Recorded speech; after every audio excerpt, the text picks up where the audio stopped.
put that in the butter. And we're also using half a cup of white sugar. It's funny that they call for two types of sugar, but it really does make a chewy and crunchy cookie. As a rule of thumb, when recipes call for brown and white sugar, it's to get the best of both worlds in terms of flavor and texture. And this recipe does just that. We're also going to add, for additional deep flavor, a half a cup of dark molasses. After adding your molasses, add 2 large eggs, one at a time. And 2 tablespoons of safflower oil. This adds a moistness and a chewiness that would be unsurpassed, I think, in a lot of cookies. Now your dry ingredients, 1½ cups of all-purpose flour, 1 teaspoon of baking soda, a half a cup of quinoa flour. Quinoa flour is best in baked goods such as pastry and pie dough that can benefit from its pronounced flavor. It pairs very well with orange, with molasses, with honey and dates, and because we're using some strong flavored molasses in this cookie, I thought it would be great to incorporate a little bit of the quinoa. It's a pseudo grain, it's not a grain, and it was once sacred to the ancient Incas. It is a very good source of protein and fiber. 1 teaspoon of cinnamon goes into our dry ingredients, 1 teaspoon of allspice, very strong allspice, and 1 teaspoon of ginger, ground ginger. And don't forget, half a teaspoon of salt. The batter looks beautiful. Now, low speed, add your dry ingredients.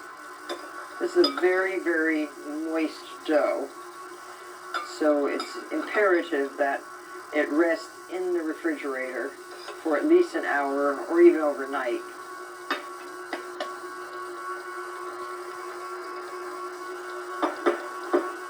So this looks wonderful. Cover and chill. So now the dough has chilled for an hour, and it is time now to form the dough into 24 balls, give or take. And I'm using a 1-ounce ice cream scoop. So just like that, just scoop them out like you're making ice cream cones. So much fun. So we need 24, so 4 by 6 will fit. So you can make these up till this point and freeze the balls, so that whenever you feel the urge to have chewy molasses crinkle cookies, you can just go to the freezer and take out some dough balls and make your own delicious cookies. And then cover this again with plastic wrap and chill for at least another hour, preferably overnight. And I have a tray all ready to proceed with the next step. So here are the chilled balls of dough. You can just roll them even a little bit rounder, and then in turbinado sugar, which is almost the same color as the dough. So place these on a non-stick baking sheet or on a parchment-lined cookie sheet like this. Turbinado sugar is amber-hued and less refined than evaporated cane juice, which is turned into white sugar. And so because these spread quite a bit, I suggest only 5 per sheet. Preheat your oven to 325 degrees and get these right into it. You can rotate your cookie sheet halfway through the baking process. They flatten out a lot and the centers should be set. That takes about 14 to 16 minutes.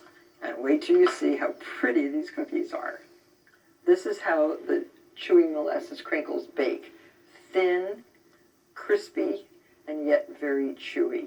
These can be stored between layers of parchment in an airtight container at room temperature for up to 5 days, believe it or not. But they can also be put in a decorative cookie jar, and you can put this out on your counter. They won't stay in here very long.